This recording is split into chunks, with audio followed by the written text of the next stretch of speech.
Hello mga lodi, magandang gabi mga lodi.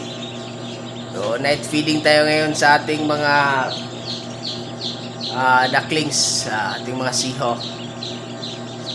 Kasi extend yung kumuha nito, no, yung kasparaw. So kailangan nating pakainin para maganda yung kanilang kondisyon bukas, no, hindi gutom, hindi uhaw. So kasi tendency nito nasa 2 to 3 days ito sa brother, I mean sa hatcher.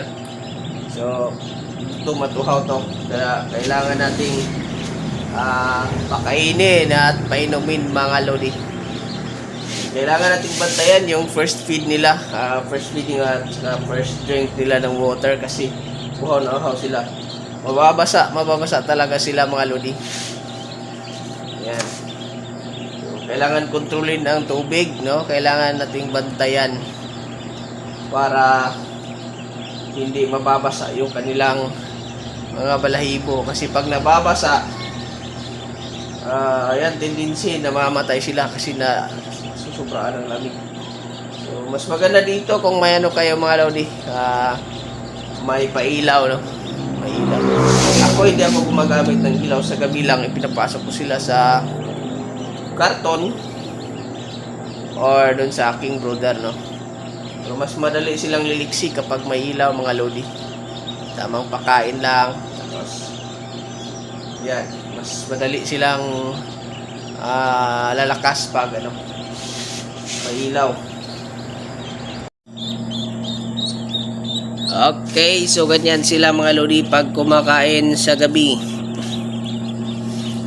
Medyo basa na yung kanilang mga balahibo, kaya kinuha ko yung tubig. Yan yung patubigan natin. So nagkulay brown na, no, kasi ginamit nga nila, kain tsaka inom ito. Kasi mamaya ano na naman natin to, ibabalik natin yung tubig. So yan, malayo ako sa ilaw namin, kaya nilagyan ko ng cellphone, isang cellphone dyan. So, ayan mga lodi. So sa may nasa 100 heads po ito mga lodi. Ayan. Order po ito na Trinidad.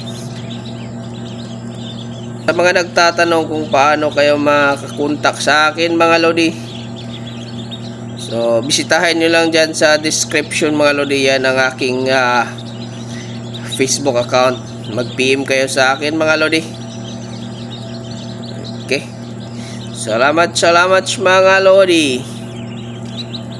We can supply whole area loads soon, Cebu soon. So pinaproseso pa lang natin yung ating mga papilis. Complete na po yung business permit natin mga lodi. So kailangan lang tayong kumuha ng ibang permit para maka supply tayo ng Cebu.